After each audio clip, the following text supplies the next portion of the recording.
Good morning. Thanks for waking up with me today on this spooky Halloween morning. These are your morning headlines for October 31st, 2024 here on BYU-Idaho Radio. Thanks for tuning in. I'm Austin Pace. AAA Idaho says Halloween is one of the deadliest days of the year, but they want to ensure child safety this Halloween night by giving tips on how to have a safe and fun trick-or-treating experience. Tricks for parents. Accompany small children and set a time limit for older kids to return home. Make sure no one walks alone. Remind kids never to enter a home or garage for candy. Teach kids to cross at the corner rather than zigzagging across the street. Dress children in costumes that allow them to see and be seen. And add lights or reflective tape to guard dark costumes. Drivers, please keep your eyes on the road and practice safe and cautious driving. The best Christmas pageant ever takes the stage Friday in Rexburg. Ella Ziegler has the story. With humor and hope, Rexburg Cultural Arts' upcoming production of the best Christmas pageant ever invites the community to find the Christmas spirit even from the most unlikely characters. Based on the book by Barbara Robinson, the best Christmas pageant ever tells the story of a community Christmas pageant with a new director when a rowdy family called the Herdmans cause disruptions to the pageant and teach everyone the true meaning of Christmas. Director Amy Evans hopes the audience will connect to the story.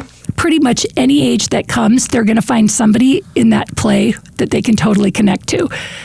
They were either the child that was causing the problem or they were the adult that was trying to wrangle children. So it's just really fun. It's all done. It's very lighthearted. It's very family friendly, but it's just a fun show. The play has 31 cast members ages 5 to 71. Many of the children have major roles, including Clayton Lambert, who plays Charlie Bradley in his first major role. Lines. Those were the hard part for me. That's kind of how I connected with my character. I learned my lines and I learned new things. And now that I know that, the next play I'll go in, I know everything, basically. Charlotte Head, another child actor playing Imogene Herdman, is ready to give her funny lines. I'm really excited for the dress rehearsal scene. I'm just excited to act with Mother, because she's trying to find a baby and I'll just get one from the supermarket.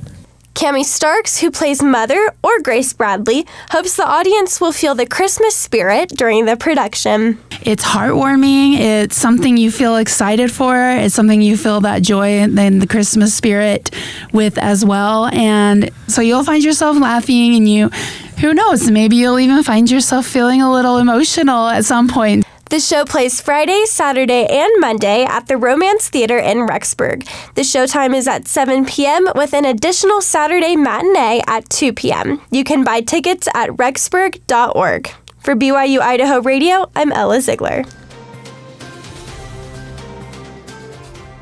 Dustin Kjersem was last seen on the afternoon of October 10th as he headed to a remote campsite in Montana in his black Ford F-150. He had made plans to meet a friend the next day for a camping weekend. When Kjersem didn't show up, his friend went looking for him. Upon finding him, the friend made a gruesome discovery.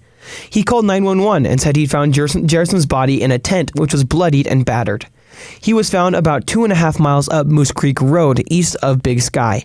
He told the dispatcher that Kjersem appeared to be a victim of a bear attack. An autopsy determined the 35-year-old suffered multiple chop wounds, leading officials to believe this was not a bear attack. EastIdahoNews.com says Gallatin County Sheriff Dan Springer said at a news conference that this is a homicide and we're working all hours of the day to find his killer. Yesterday, the Gallatin County Sheriff's Office has identified a suspect and is currently in custody on unrelated charges. In a news release from the Gallatin County, Montana Sheriff's Office, officials say the suspect is cooperating with detectives and has led them to evidence they have identified during the investigation process. The investigation is still ongoing. It is believed that the suspect acted alone and that there is no longer a threat to the community. The Sheriff's Office will have no further comment with regard to this case until charges are filed. In the press release, Sheriff Dan Springer thanks and applauds the Gallatin County Sheriff's Office detectives for their relentless pursuit of justice on the case. They have worked day and night for nearly 3 weeks with limited sleep, limited time with their families, and limited times to themselves, he said. It is the type of education that makes the Gallatin County Sheriff's Office and all law enforcement officers special.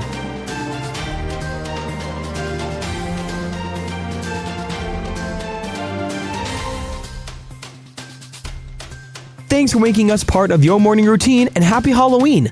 These have been your morning headlines for October 31st, 2024. We've got more great content for you anytime you want it.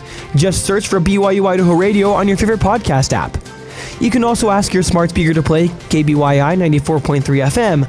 We're also online. Head on over to byui.edu/radio to listen there. For BYU-Idaho Radio, I'm Austin Pace.